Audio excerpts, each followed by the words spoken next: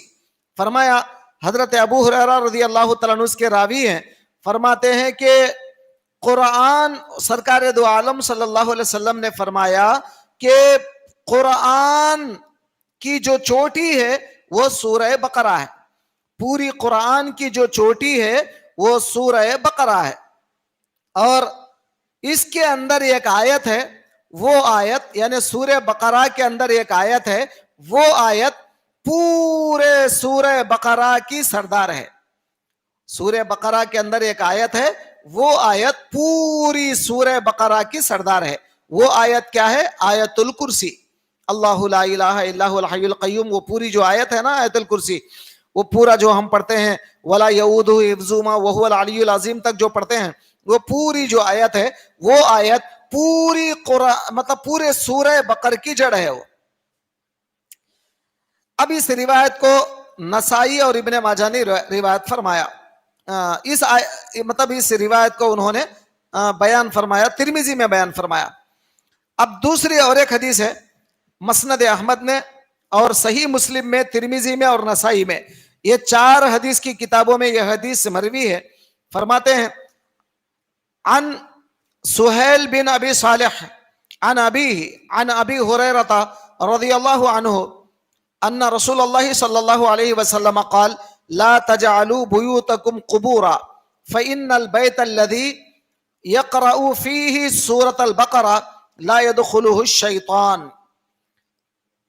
اب کیا فرمایا جا رہا ہے کہ حضرت ابو ہریرہ رضی اللہ تعالیٰ عنہ اس کی روایت فرماتے ہیں، فرمایا کہ سرکار دو عالم صلی اللہ علیہ وسلم نے فرمایا کہ تم اپنے گھروں کو قبرستان مت بناؤ، اپنے گھروں کو قبرستان مت بناؤ، کیونکہ جس گھر کے اندر سورہ فاتحہ پڑھا جاتا ہے اس کے اندر شیطان داخل نہیں ہوتا. جس گھر کے اندر سورہ بقرہ پڑھا جاتا ہے اس گھر میں شیطان داخل نہیں ہوتا. لہذا شیطان جس گھر میں آ جاتا ہے وہ قبرستان بن جاتا ہے. اسی لیے شیطان کو بھگانے کے لیے سورہ بقرہ پڑھ لیا کرو. اب اس کے بعد اور ایک حدیث پاک عن ابن مسعود رضی اللہ عنہ، حضرت عبداللہ ابن مسعود رضی اللہ عنہ سے روایت ہے قال ما من بیت تقرأ فیہ سورۃ البقرہ الا خرج منہ الشیطان. اب حضرت فرماتے ہیں کہ جس کسی بھی گھر میں، جو کوئی گھر میں سورہ بقرہ کی تلاوت کی جاتی ہے وہاں سے شیطان اس گھر سے نکل جاتا ہے. اور پھر آگے فرمایا ہر ایک چیز کی ایک چوٹی ہوتی ہے، قرآن کی جو چوٹی ہے وہ سورہ بقرہ ہے. تو دوستو ابھی بہت ساری روایتیں یہاں پر موجود ہیں، مگر اب فی الوقت بات لمبی ہو جائے گی. میں اپنی بات کو، فضیلت کو اسی پر روک دیتا ہوں. اب آگے چونکہ اپنے کو تفسیر بھی تو سننا ہے اور سورہ بقرہ کے بارے میں آگے اور بھی تو بہت ساری باتیں سننا ہے. اب سورہ بقرہ کے بارے میں اتنا تو آپ کو پتا چل گیا کہ جس گھر میں سورہ بقرہ پڑھا جاتا ہے اس گھر میں شیطان داخل نہیں ہوتا. اب اور ایک چھوٹی سی حدیث ہے وہ بھی آپ کو بیان کر دوں. فرمایا سرکار دو عالم صلی اللہ علیہ وسلم فرماتے ہیں کہ اگر کسی نے سورہ بقرہ کی ابتدائی آیتیں، ابتدائی مطلب کیا؟